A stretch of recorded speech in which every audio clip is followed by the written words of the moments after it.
O Evangelho segundo Mateus, capítulo 12. Jesus é Senhor do sábado. Por aquele tempo, em dia de sábado, passou Jesus pelas searas. Ora, estando os seus discípulos com fome, entraram a colher espigas e a comer. Os fariseus, porém, vendo isso, disseram-lhe: Eis que os teus discípulos fazem o que não é lícito fazer em dia de sábado. Mas Jesus lhes disse: Não lestes o que fez Davi, quando ele e seus companheiros tiveram fome? Como entrou na casa de Deus e comeram os pães da proporção, os quais não lhes era lícito comer nem a ele, nem aos que com ele estavam, mas exclusivamente aos sacerdotes? Ou não lestes na lei que aos sábados os sacerdotes no templo violam o sábado e ficam sem culpa? Pois eu vos digo, aqui está quem é maior que o templo. Mas se vós soubesseis o que significa, misericórdia quero e não holocaustos, não teríeis condenado inocentes, porque o Filho do Homem é Senhor do sábado. O homem da mão ressequida. Tendo Jesus partido dali, entrou na sinagoga deles. Achava-se ali um homem que tinha uma das mãos ressequida, e eles, então, com o intuito de acusá-lo, perguntaram a Jesus: É lícito curar no sábado? Ao que lhes respondeu: Qual dentre vós será o homem que, tendo uma ovelha e num sábado está a cair numa cova, não fará todo esforço tirando-a dali? Ora, quanto mais vale um homem que uma ovelha? Logo é lícito nos sábados fazer o bem. Então disse ao homem: Estende a mão. Estendeu-a e ela ficou sã, como a outra. Retirando-se, porém, os fariseus conspiravam contra ele, sobre como lhe tirariam a vida. Jesus se retira. Mas Jesus, sabendo disto, afastou-se dali. Muitos o seguiram, e a todos ele curou, advertindo-lhes, porém, que o não expusessem à publicidade, para se cumprir o que foi dito por intermédio do profeta Isaías: Eis aqui o meu servo, que escolhi, o meu amado, em quem a minha alma se compraz. Farei repousar sobre ele o meu espírito, e ele anunciará juízo aos gentios. Não contenderá nem gritará, nem alguém ouvirá nas praças a sua voz. Não esmagará a cana quebrada, nem apagará a torcida que fumega, até que faça vencedor o juízo, e no seu nome esperarão os gentios. A cura de um endemoniado cego e mudo. A blasfêmia dos fariseus. Jesus se defende. Então lhe trouxeram um endemoniado, cego e mudo, e ele o curou, passando o mudo a falar e a ver. E toda a multidão se admirava e dizia: É este porventura o filho de Davi? Mas os fariseus, ouvindo isto, murmuravam: Este não expele demônios, senão pelo poder de Beelzebul, maioral dos demônios.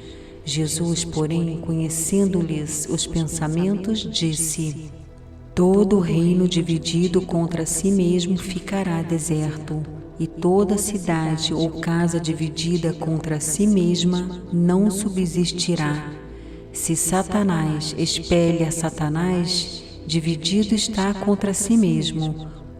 Como, pois, subsistirá o seu reino? E se eu expulso demônios por Beelzebul, por quem os expulsam os vossos filhos? Por isso, eles mesmos serão os vossos juízes. Se, porém, eu expulso demônios pelo Espírito de Deus, certamente é chegado o reino de Deus sobre vós. Ou como pode alguém entrar na casa do valente e roubar-lhe os bens sem primeiro amarrá-lo, e então lhe saqueará a casa? Quem não é por mim, é contra mim, e quem comigo não ajunta, espalha.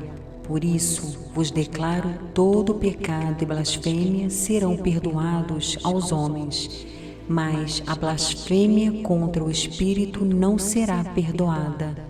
Se alguém proferir alguma palavra contra o Filho do Homem, ser-lhe-á isso perdoado.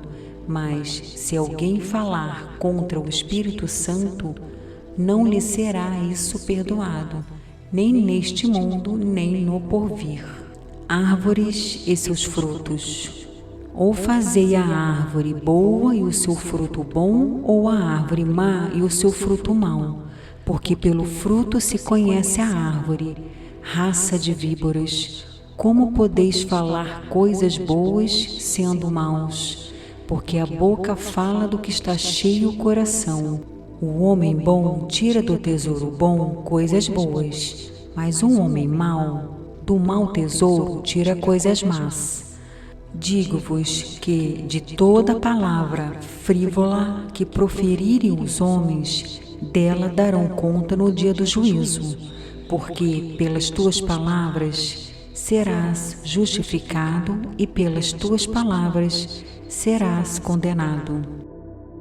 O sinal de Jonas. Então alguns escribas e fariseus replicaram: Mestre, queremos ver de tua parte algum sinal.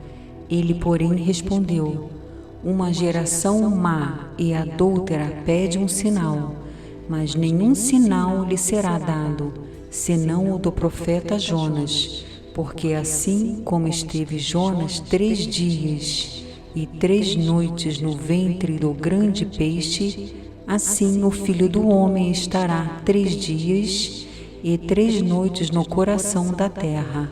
Ninívitas se levantarão no juízo com esta geração e a condenarão, porque se arrependeram com a pregação de Jonas. E eis, aqui está quem é maior do que Jonas. A rainha do sul se levantará no juízo com esta geração e a condenará, porque veio dos confins da terra para ouvir a sabedoria de Salomão. E eis, aqui está quem é maior do que Salomão. A estratégia de Satanás. Quando o espírito imundo sai do homem, anda por lugares áridos procurando repouso, porém não encontra. Por isso diz: voltarei para minha casa donde saí. E tendo voltado, a encontra vazia, varrida e ornamentada. Então vai e leva consigo outros 7 espíritos, piores do que ele, e entrando habitam ali. E o último estado daquele homem torna-se pior do que o primeiro. Assim também acontecerá a esta geração perversa. A família de Jesus. Falava ainda Jesus ao povo, e eis que sua mãe e seus irmãos estavam do lado de fora, procurando falar-lhe. E alguém lhe disse: Tua mãe e teus irmãos estão lá fora e querem falar-te. Porém, ele respondeu ao que lhe trouxera o aviso: Quem é minha mãe e quem são meus irmãos? E estendendo a mão para os discípulos, disse: Eis minha mãe e meus irmãos, porque qualquer que fizer a vontade de meu Pai Celeste, esse é meu irmão, irmã e mãe.